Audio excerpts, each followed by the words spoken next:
Travel at low cost with points and miles. Credit card rewards bring the smiles.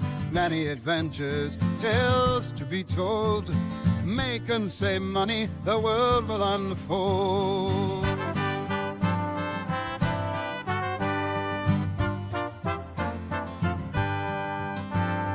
Fight the war on happiness, pick up the gold. Hurdy Gurdy Travel Podcast breaks the mold. You're listening to the Hurdy Gurdy Travel Podcast. I'm your host, Justin Vacula, here to help you travel the world at next to no cost with credit card points, miles, benefits, and loyalty programs. Make money, save money, and take advantage of great deals. Thanks for joining me for today's episode, Miles and Points with Danielle Fiorino. We'll talk about the recent PointsQuest conference she volunteered at in New York, how she used miles and points to see Taylor Swift overseas, and much more. Visit meetup.com/Philly miles and points to RSVP for monthly Greater Philadelphia travel, credit miles and points meetups I host in Willow Grove, Pennsylvania. The next meetings are April 12th and May 17th, 2025. Find a link in the show notes. For more content between podcast episodes, follow Hurdy Gurdy Travel Podcast on Facebook and X.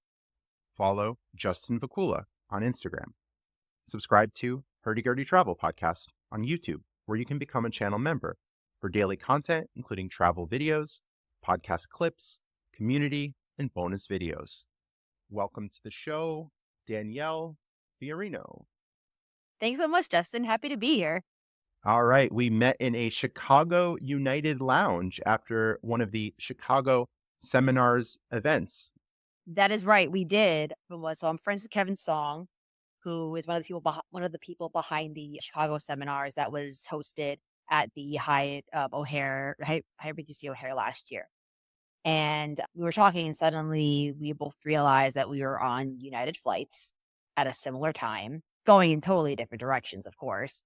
And he was like, "Oh, wait, we're leaving the same time. Oh my God, I can get you into the lounge." I was like, "Thanks, dude. Much appreciated." So I was really excited about that. And I was waiting in the terminal for him to come along. And I see him coming along with you. And I was like, okay, I know who that guy is. We haven't had a chance to meet each other, but I know that's Justin. And he was speaking, and he does different kinds of gambling, MS, and all that sort of stuff. And so I was like, okay, cool. I get a twofer.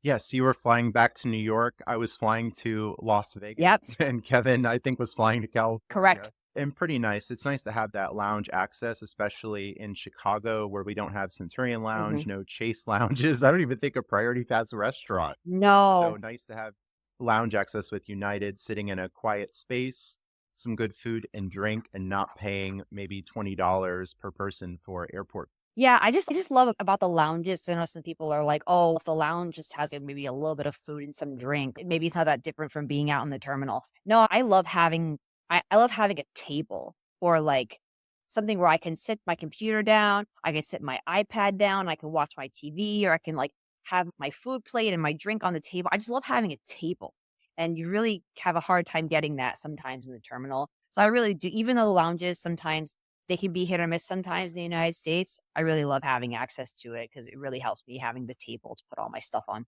Yeah, really nice. And we're recording March 24th of 2025. I'm even considering upgrading my United Quest card to the higher annual fee card that gives club access. And I know there were many changes to the cards, but I could see upgrading that card before my next trip to Chicago to have that access for the future. That's a really great idea. I noticed that they revamped a lot of their credit cards recently, so it could be a really exciting time to upgrade. And we know how you got in the lounge, but how did you get involved with miles, points, and travel? That's a great question. So actually, after I finished college in Philadelphia, I actually moved to India.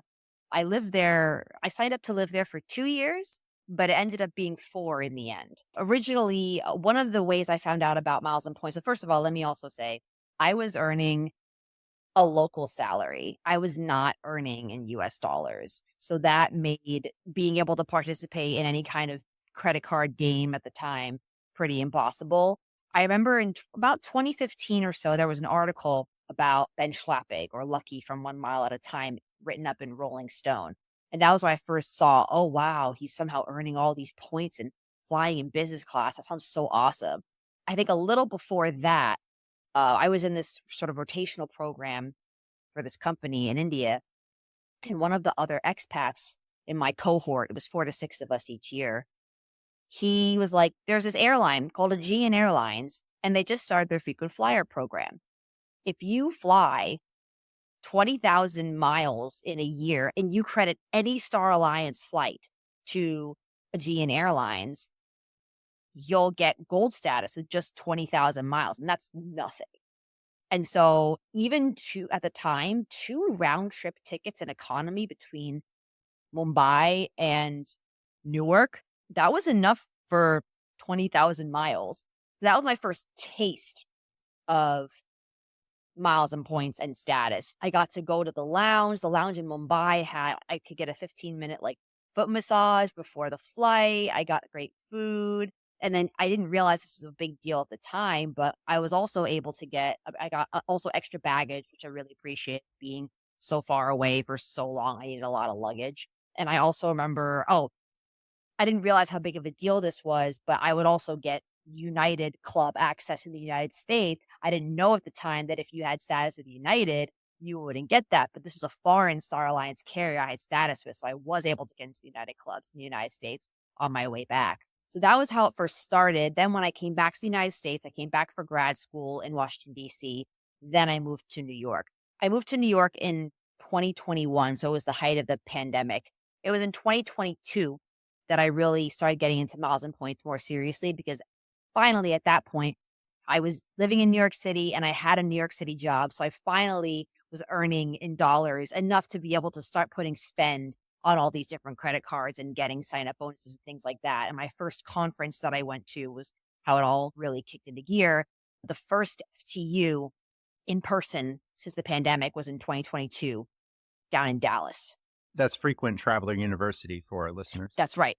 That was the first in-person conference, or I guess it was the second in-person conference. The first one actually was the Frequent Traveler University one in DC, right before the whole world shut down. So I didn't quite count that one. But the one in 2022, a lot of the folks that I met there, they were like, you really got to go to this thing called the Chicago seminars. And I was like, oh, what's that? And so it was later on that year that I went to my first Chicago seminars, and that's where it really kicked off. And so since then, I've been going to at least a few conferences every year just to meet other people whose eyes won't glaze over and keep up to date with all the new trends and happenings and learn some tips and tricks that you can't learn online. Yes, and a very fun community. I think a lot of positive people, a lot of people willing to share, to teach, and just socialize in general. I agree. Yeah, I think that the vast majority of people that come to these really want to learn, really want to help, and really just they're searching for that community. They're tired of getting so excited about this and talking to their friends' ears off about it. They really don't want to hear about it. And then you come to this community, these conferences, and you meet people just like you. I think that's very comforting for a lot of people. Yes, and maybe many introverted people as well, but we all tend to get along and talk about our special interest in how. Very true indeed. And fast forwarding after Chicago, it was February of 2025, the first PointsQuest event in New York City. I was one of the speakers. Thanks for the invite. And you were one of the volunteers. Thanks for volunteering. How was your experience with PointsQuest in New York City? It was so cool. Hats off to the 3 main organizers, Sandeep, Frank, and Decker.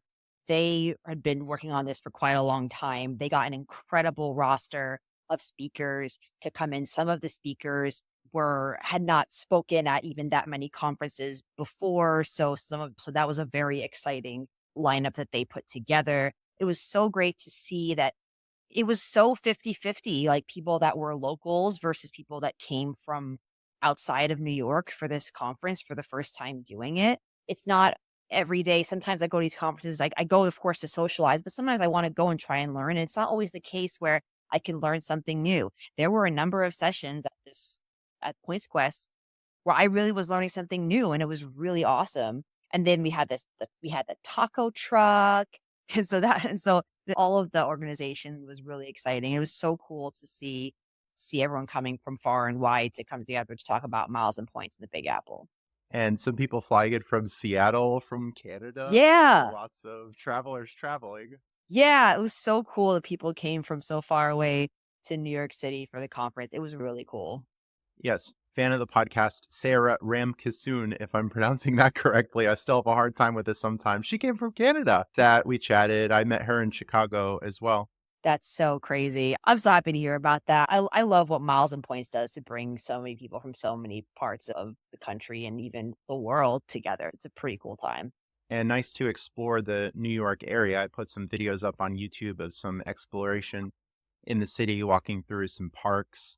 And there were other social events around PointsQuest as well. We had the pizza party beforehand.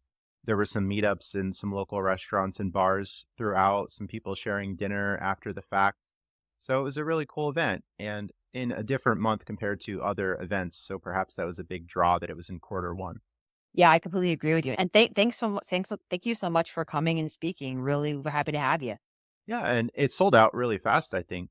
It was about 100 people that quickly got the tickets, and then many people were saying, hey, I want a ticket too, but you guys didn't want to have 400 people for the first event. Correct. Exactly. So yeah, I think I didn't realize that how quickly it sold out. And then I realized I was like, okay, wow. So the demand was pretty serious. And yeah, really exciting to see the excitement around the event. It was super cool to see. Okay, let's move on and talk about some of your other travels. You mentioned getting lots of credit cards. We all know that the answer to everything is more credit cards for Uh, more benefits, more miles and points. Obviously, You went to the 2024 Olympics. I did. So that was a really cool trip. And actually what's so great is like two of the biggest trips I took last year were because of the community that I'd made in Miles and Points, which was really exciting because that's where I'd always wanted my Miles and Points to lead. I wanted to meet other people that wanted to travel and do fun things. And that's what I've gotten through these conferences. My friend Tippy, that I had met through Chicago seminars, amongst other things, I'd seen her at Chicago and she said, hey, I think I might have some Olympics tickets left over if you want to come. Eventually I was like, hell yes, I'm doing this. Seems like a ton of fun. So I did Air France business class with my points both ways. So the first ticket that she had was for a soccer game in Bordeaux. And in Bordeaux, they have a relatively new Hyatt out there. It was called First Name. And what was really cool was I think I paid with points. Maybe there was a free night certificate involved. And they upgraded me to the nicest room in the entire hotel, period. So I had a wraparound balcony. I had a yoga mat. I had a really big jacuzzi. I had one of those things that you like little wiry head massage things. Oh, and also there All the I amenities. know the amenities were insane. There was a digital record player and the records that were in there, they had old ones, but they also had some fun modern ones too, like Bruno Mars's latest album with Silk Sonic and Anderson .Paak. I was like, okay, it's the amenities were just really hilarious and cool, which I really enjoyed. So that was the first points part of the trip. And then the rest of it was in Paris. So the second event that Tippy had a ticket for was it was a quarterfinal for women's swimming. Now in Paris, I did 2 nights in Airbnb and I was able to use up my free night certificate with my IHG credit card for a night at a Holiday Inn there. So I got to see Katie Ledecky compete. She's become an American treasure for her swimming. I didn't see her medal, but I saw her in the quarterfinal. And then I had a totally separate friend because frankly, the Olympics was such a big thing and so many people were descending on France for the Olympics. I had a couple of different kinds of friends that were there. A different friend entirely had a trip originally planned for her and her mom bailed on the trip and she had a ticket left for the men's team gymnastics final. And that was a hot ticket. I was very excited for that because that was a medaling ceremony. And I actually didn't realize what I was seeing at the time, but I got to see the pommel horse guy, Steven Nitorosik, do his thing at the Olympics. And because when you're there, you're not watching CNN, so you don't realize the history that's being made. I remember seeing him on the side and thinking, what's this guy doing? Is he just like cheering on his teammates? Like he's standing there like with his jacket on, and what's he there for? And then I realized he's this dark horse, literally, and they bring him out at the end because the one thing he does really well is the pommel horse. And I noticed that I look at the routine and I'm like, to the untrained eye, that looks pretty good. And then I see him finish and his team goes wild. I'm like, okay, clearly something big happened there. And so the men's gymnastics team won bronze at that event. That was a really cool miles and points trip. And I got to do that with Tippy. I got to do that with Shirley, another miles and points friend. And so, yeah, a lot of fun things we got to do over there at the Olympics in France last year. Nice. And many people outside of the hobby would typically think, oh, travel's too expensive. I couldn't go overseas. Oh, the flight's going to be rough. But you were able to transfer points into Air France, as you said. So maybe from American Express or other programs. And you also flew in business class. So very comfortable accommodation as well. Absolutely right. And Air France is a great one because Air France, so many cards transfer to Air France. Amex, Chase, Capital One probably too. I'm pretty sure it's all three, if I'm not mistaken. And what was also cool, even better too, was that I was able to, on the way there, I was able to get to Bordeaux on that same ticket. So I didn't have to actually book the separate flight down to Bordeaux on the way there. I was able to have my layover, go on to the flight to Bordeaux. It was a really easy trip. Reconfirming quickly that Air France, indeed, Chase, American Express, and Capital One. You can transfer all of those. Quick fact check. Yes, quick fact check. You can transfer all of those to Air France. It's Air France, Aeroplan. Those are a couple of them that all three of those major points currencies transfer to those two. Really easy to get your points over there if you need to.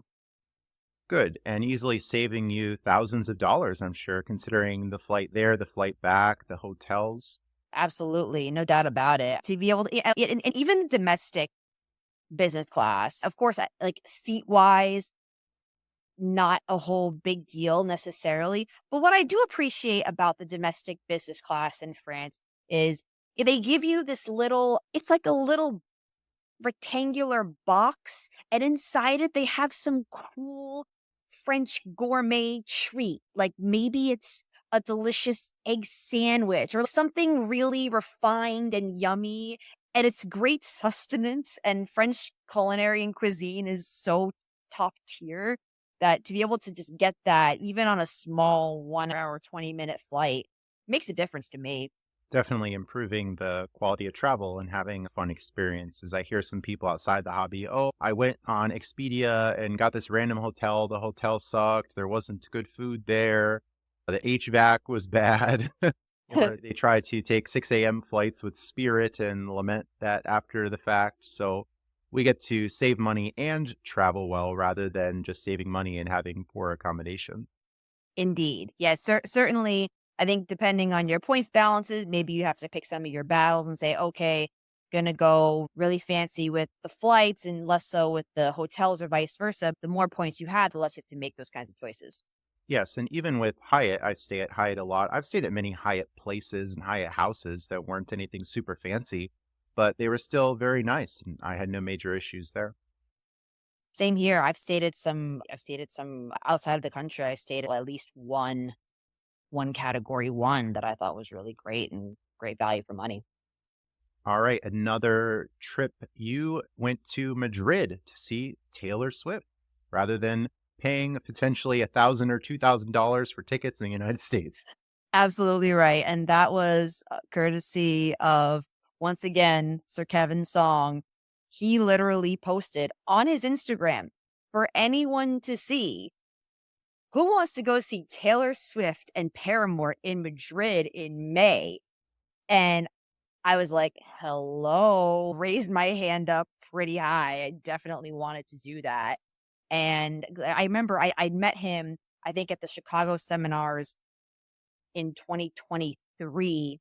And there was some kind of an organized trip that Kevin did for some of us over to the movie theater to see the Eras tour at the movie theater. So that was where I understood he was a big Taylor Swift fan. That's how I started becoming friends with him. And we follow each other on Instagram and all that jazz. So when he posted that, I immediately was on it. And so he had gotten the tickets. And what was so cool was that it was only 500 something per ticket. And this is for a VIP ticket. Now, what does VIP include? VIP gets you early access to the venue, which is really nice because the venues are quite big and can be crowded. And it also gives you some kind of a swag box, which has a lot of cool bags and cards and different things like that. So that was really helpful. As far as the airfares, the airplane situation was a little different this time. I wouldn't do this again in the future, but that's part of the whole miles and points journey. Sometimes you make some mistakes early on and then you learn from them. So I decided to do premium economy on Virgin over to London and then pay cash on British Airways to get to Madrid. I think I wasn't seeing business class availability at the time, but I wouldn't exactly do premium economy to London and then the economy over to Madrid going forward. Part of the reason why this partially made sense was because I become globalist with Hyatt, and then they have that relationship with American. There was an instant status pass, and I had, I think, Platinum Pro at the time. So I knew I'd be able to get into one of the nice lounges when I got to Heathrow. So what I had done before, which I thought I was going to be able to do again, was I thought I was going to be able to go as one person. I put a ton of time, but maybe 6 hours or something between when I arrived and the next flight just to make sure because they were on separate tickets. And I thought, I'll do the same thing I did last time. I'll just go up to the ticket counter because that's another nice thing about some lounges is they have a ticket counter inside the lounge. That's only for lounge goers. I can just get on an earlier flight. When it's a 3-day weekend in America and it's a bank holiday on Monday, also in the UK, all the flights are going to be full. So you're not going to get at an empty seat earlier. So I just spent extra time in the lounge. They had showers in there. I showered. I got coffee. I absolutely made it work. Interestingly, though, on the way back, I wasn't going to have that because I was traveling premium economy on Virgin, so I wasn't going to get the access. And I remember Kevin was just like, come on, at least try to get yourself in business class on the way back. And I was like, okay, you're probably right. So I had enough points to upgrade that ticket. So I did go back in business. That was actually that's probably one of the cooler business class experiences I've had because I got to fly the Virgin upper class and I got to go into the Virgin Clubhouse in Heathrow. That lounge is really quite phenomenal. They have table service, any food off this menu, any amount of drinks. They have a whole like cold bar. Just the fact that all of this table service and everything was free and you just don't have to get a credit card or anything out at all once was really incredible. So that was the flight side of things. And then in country, of course, I stayed at all Hyatt properties because I'm also a Hyatt person. I actually used I remember Julia Menez, who we just had on this podcast, she has a free course. And at the end of the free course, she had like an email template that you could give to like ask for upgrades at hotels. And I stayed at the Thompson, and that email at the Thompson got me like some nice junior suite with a really large den area with a humongous big screen TV and a separate bedroom. And so that room was really phenomenal for the upgrade. And then the second Hyatt was some kind of a Hyatt. I would think it was a Hyatt Centric that was actually literally a 5-minute walk away.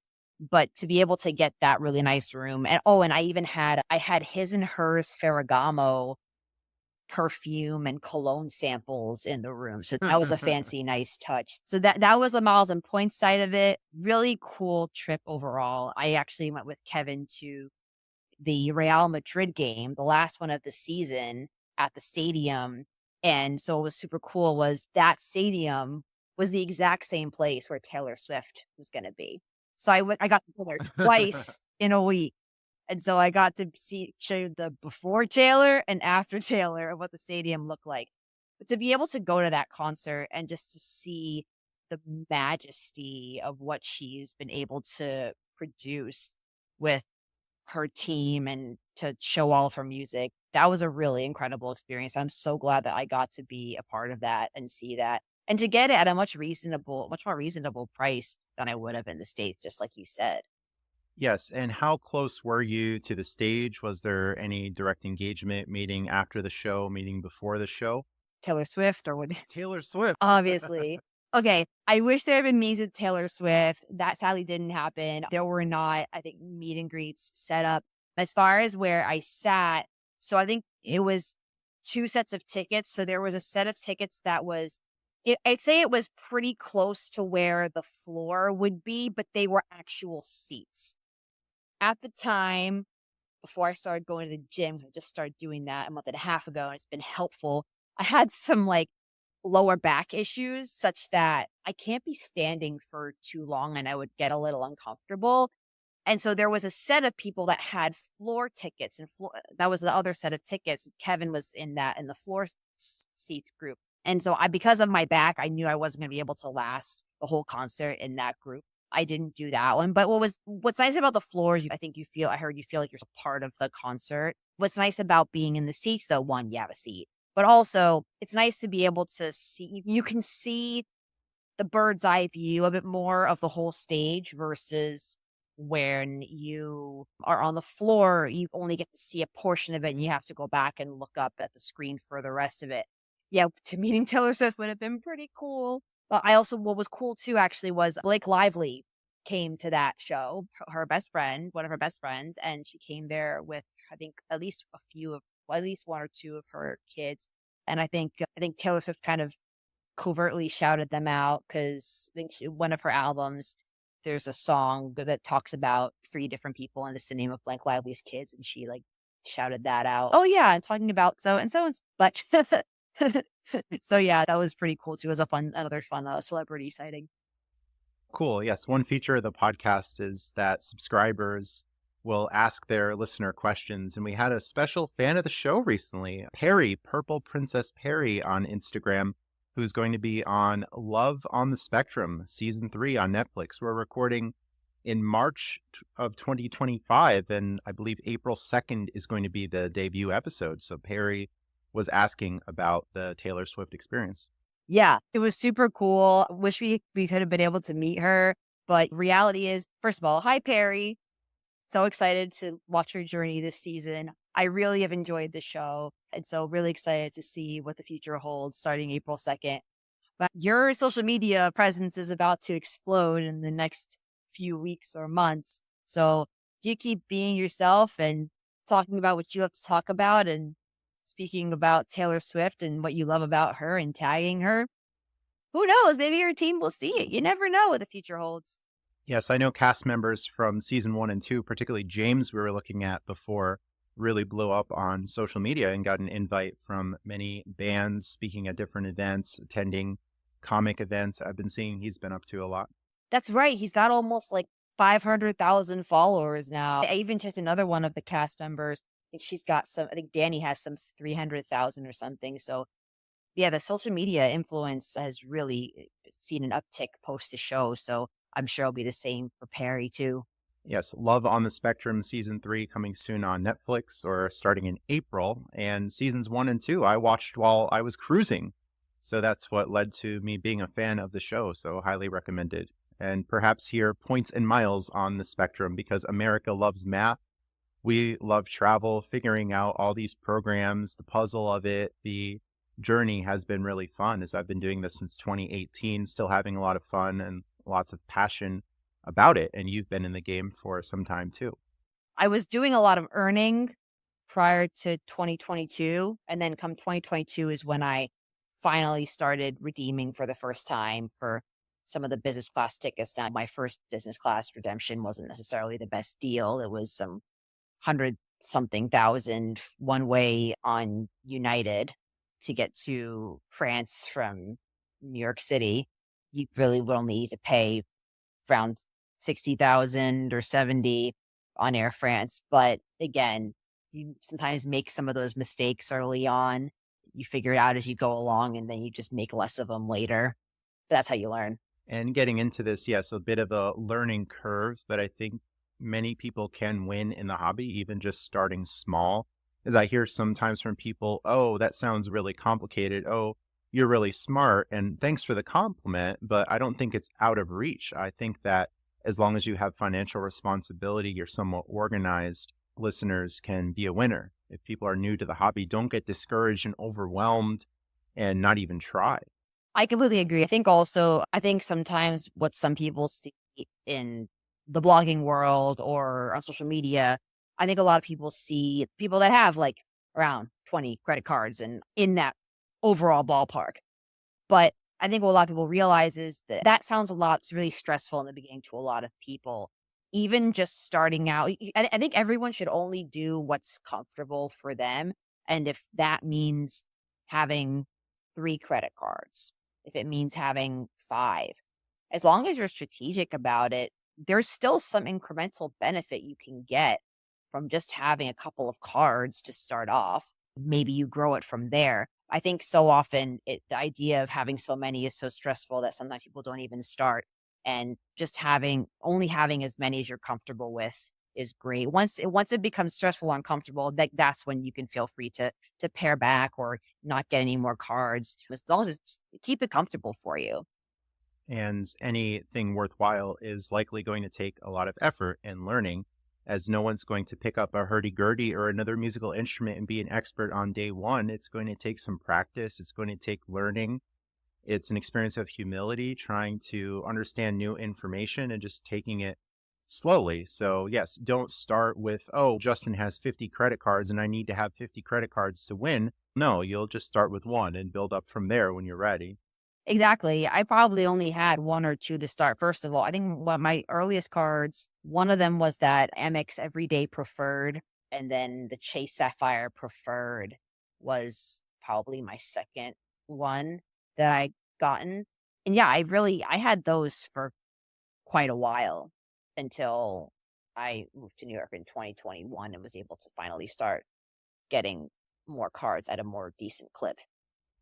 Yeah, we're really fortunate here in America to have this ability. As I mentioned before, people coming from Canada, people in other countries just don't have this. And me living in Pennsylvania, I've had a lot of success with local grocery reward programs, fuel rewards.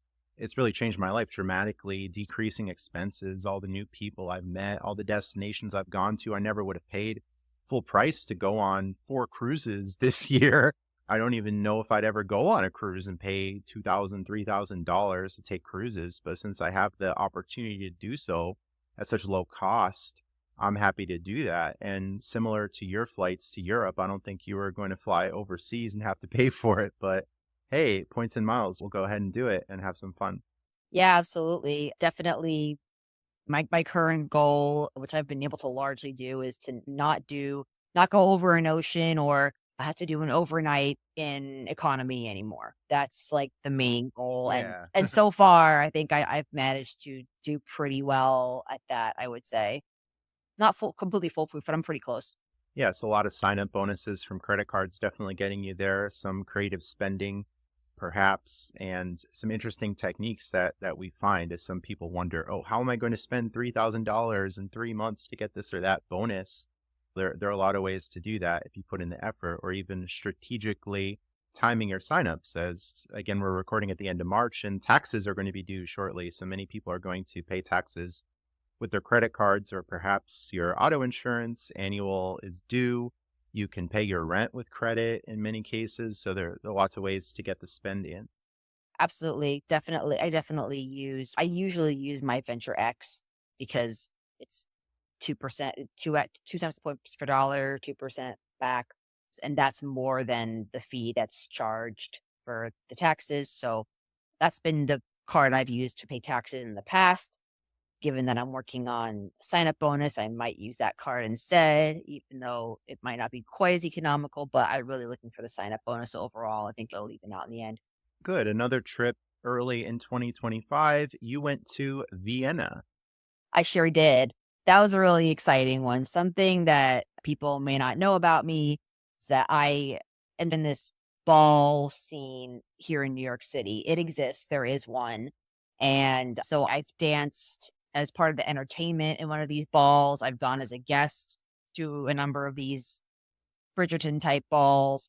And so in Vienna, there's a whole ball scene in January and February. What's nice about going to Vienna in January, I know a lot of people would not necessarily want to go in January, February, because it is a darker and danker and all of that jazz, and it's cold. But January is the lowest season for tourism Vienna for the entire year, pretty much, at least according to the tour guide I had for the walking tour I did. So what was great about that was there was a lot of great points and miles availability. So I was able to get Austrian business class both ways with Aeroplan points. If I had a slightly higher risk profile and been a little more creative, I could have maybe gotten Lufthansa first class back, but I ended up deciding to stay with what I had this time around. But now I'll be much better prepared for the next time. And what was also really exciting about this trip too was that I have two other ball going friends that came with me, and they were there. They had a little bit of overlap. One was there for the first half, one was there for the second half, and we met in the middle there. But what was exciting for me this was the first trip that I've ever been on with non-miles and points people, where I was able to finally show my non-miles and points friends a good time with all of the hard work that I'd done. That was in the form of the hotels. The first hotel that we stayed in, it was 3 hotels in the Hyatt portfolio. The first one, sadly, I believe either just has or is about to go up a category. It was the Lindner. Up until literally today or tomorrow was a category 1. And the other great thing about this time of the year, like I said, because it's low season, everything was off peak for Hyatt. So I paid 3,500 points per night. I asked my friends they split the cost with me, but the cost of the points value, not the cash value. So they saved a lot of money that way. 2 nights for 3,500 points per night at the Lindner. And I was so impressed with the breakfast there for a category 1, now even a category 2. The globalist breakfast with all of the fresh jams, cheeses, and breads and juices they had, I was really impressed. So I think there's incredible value for money there. We got an upgrade to a larger double bed room. So that was nice to have. The second hotel was a big dream for a lot of miles and points people. It was the Park Hyatt Vienna. That was a really cool experience. What was interesting actually about that one though was that, so I was always staying with one friend and myself. And so he and I needed 2 separate beds. And a lot of hotels don't have suites with 2 different beds, but the Park Hyatt did. They had a junior suite twin. I emailed them and got confirmation in writing that I would be able to get that room, but I got there and it had been sold. What they did for me was they put us into a slightly upgraded double bedroom, which was great. But they also said for the last night, we can guarantee you the suite. And I absolutely wanted that because I wanted to stay in it myself, but also to have that experience for my friend as well. They put some champagne in the room, and they also, I wanted to get a spa appointment, and they helped me get one, and they also ended up covering that. So overall, they ended up compensating me for the mistake that they made. Oh. It was nice. And so beyond that, though, I went to 2 different balls. There was one called the Vienna Philharmonic Ball. I went with my one friend, and that was in this big music hall, and the Vienna Philharmonic played. And so that was a really cool experience. And actually, it was also fun. I was sitting at a table with my friend, and there was a couple there. And the guy said, I had to apologize to Eugene Levy for bumping him on the dance floor. So Eugene Levy was at this ball. I tried to find him the whole night, couldn't do it, but it came out in the news the next day that he'd been there. So clearly he was there. The second ball was called the Doctor's Ball or the Aksa Ball. That one, myself and both of my friends, we both went to that one. That was a really cool one. We definitely go to that one again because that was in the Hofburg Palace. It was 2 different floors, multiple dance floors, so many food stations, and there was a map and it was very well laid out. So that was a really unique experience that I got to have, and I got to upgrade it thanks to miles and points. Another fun thing I forgot about Austrian business class is they have this special like coffee service. There's a whole menu of really cool different kinds of coffee. They have a chef on board in business. And so I asked both times for a little bit of the coffee and they had homemade like whipped cream too on a flight. It was insane. And the Priority Pass Lounge in Vienna got an award for the best Priority Pass lounge in the world, actually. So it was really nice actually to be able to, because both of my friends that I took, I flew with one going there, and then I was flying at the same time, different flights with another friend the way back. I was able to take them both to their first Priority Pass lounge. And that one in Vienna was really something. It was really vast. And one of the most hilarious benefits I saw in the lounge, there's a big nap room in the back. I've never seen this in any other lounge. I go in there and there's a little sign and it says, "Forgot your reading glasses? Come to the front desk and borrow a pair."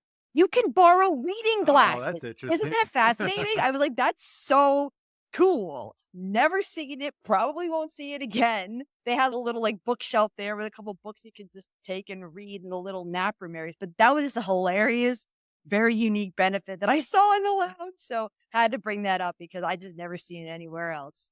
Cool. So the little things we could definitely find joy in and have a lot of fun, especially when things go pretty well. As some people can focus on the negatives and this and that happens, but try to stay positive throughout all of this. And I really liked the Chase Sapphire Lounge in Philadelphia. I released a video on my YouTube channel about that. The place is huge. I think it ended up being like an 8-minute video. I saw There's it. so much to see.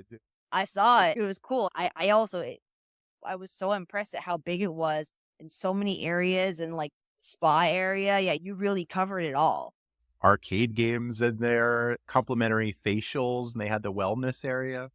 Yeah, you really can't beat that. There really are not so many lounges nowadays that have complimentary facials. I did get one time in the Air France lounge in JFK.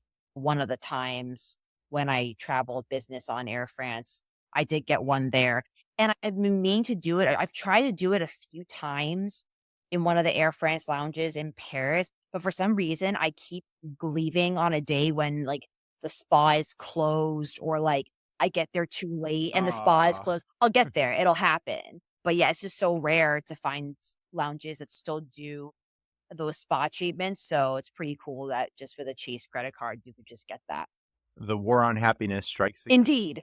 Your time will come. Enough travels and it'll line up one of these Yes, it days. will. I'm certain of it. All right, this conversation is going by pretty fast. We'll end with a few questions here. I ask most guests, how about some upcoming trips? What do you look forward to in 2025?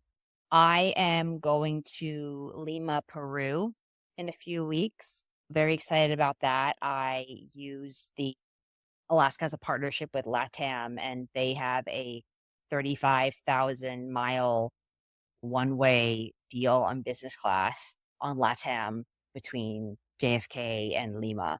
So I got that going down there.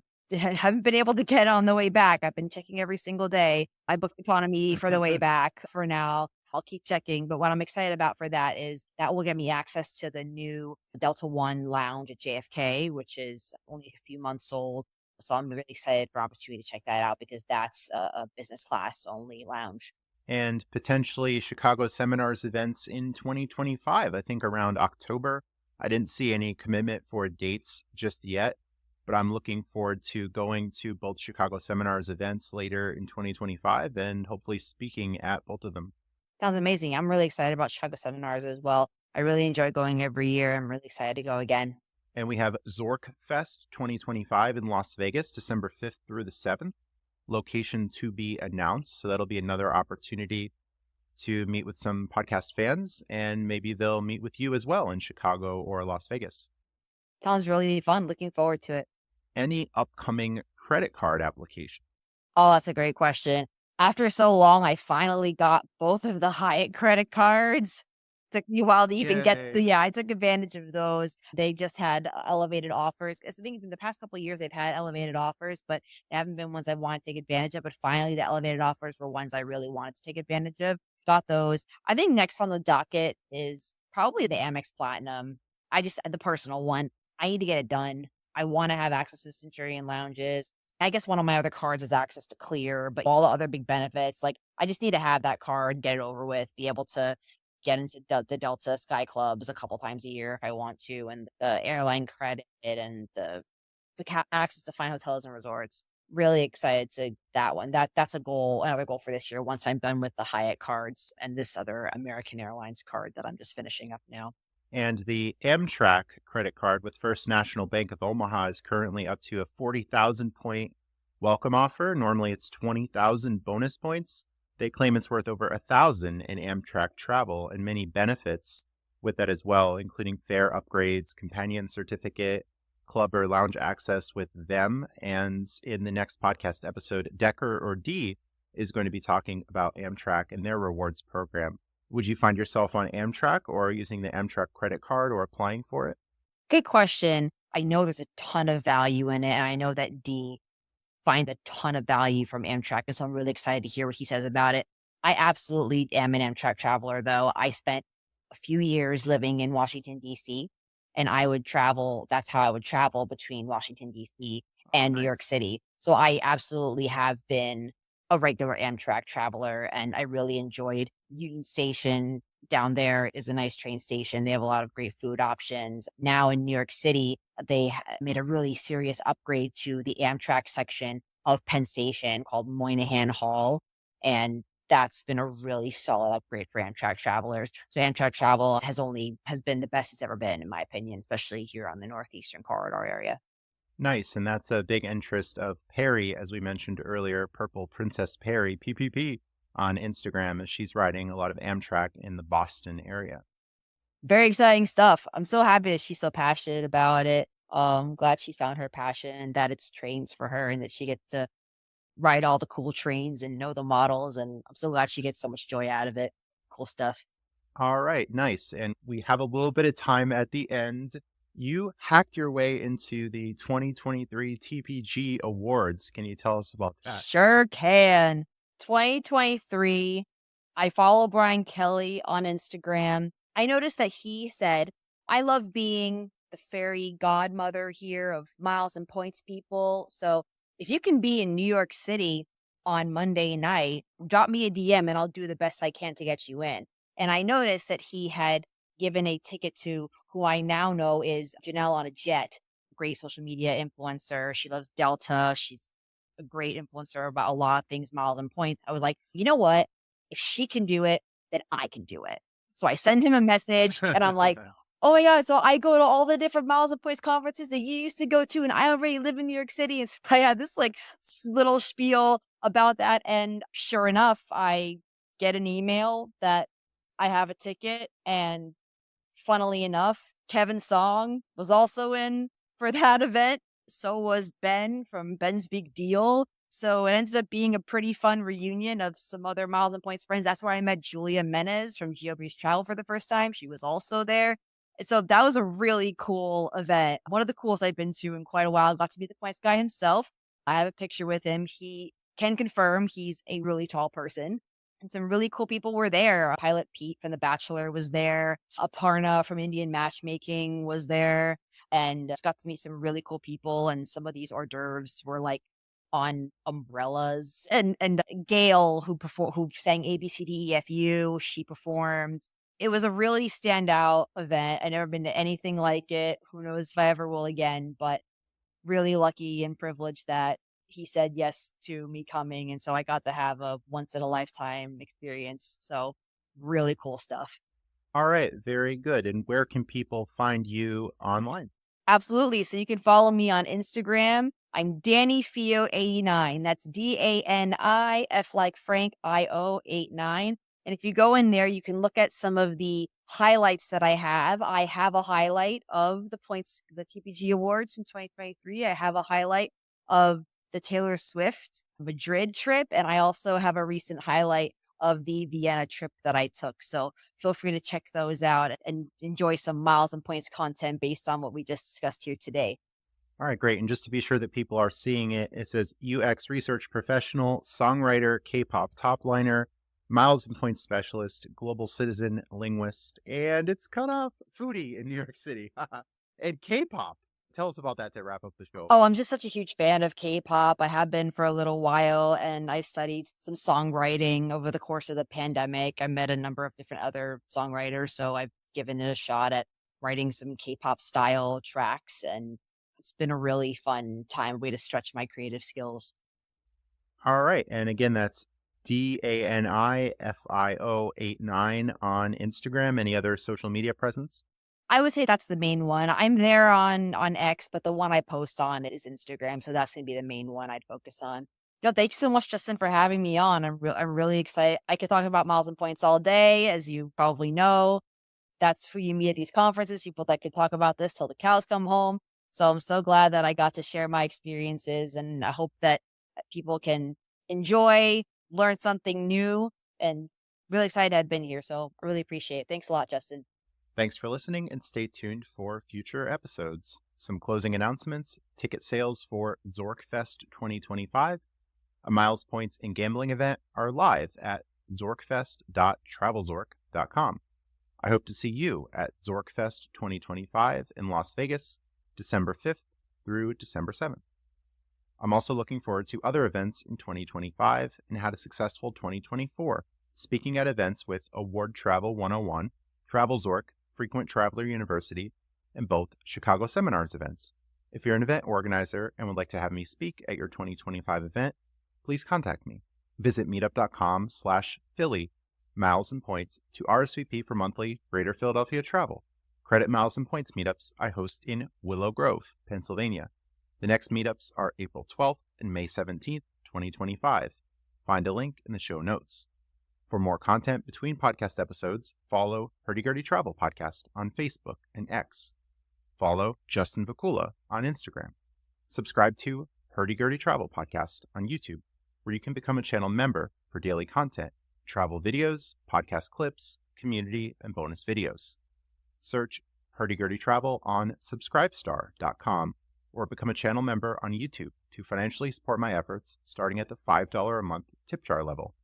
Receive special perks at higher subscriber levels, including private one-on-one conversations and asking podcast guests your questions. Find links and more at hurdygurdytravel.com. I'm now an affiliate with Card Pointers. Use my Card Pointers affiliate link, cardpointers.com/hurdygurdytravel, for a 30% discount on annual and lifetime plans. Card Pointers has a great app and browser tools to automatically activate credit card linked offers from banks including American Express, Chase, U.S. Bank, and more to maximize your savings. The website udio.com created the podcast intro and outro music. It's not me singing. The AI features of the website Descript helped me edit and improve audio quality. Thanks for listening. Have a great day. Travel at low cost with points and miles. Credit card rewards bring the smiles. Many adventures, tales to be told. Make and save money, the world will unfold.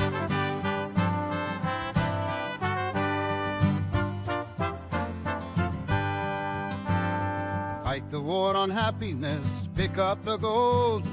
Hurdy Gurdy Travel Podcast breaks the mold.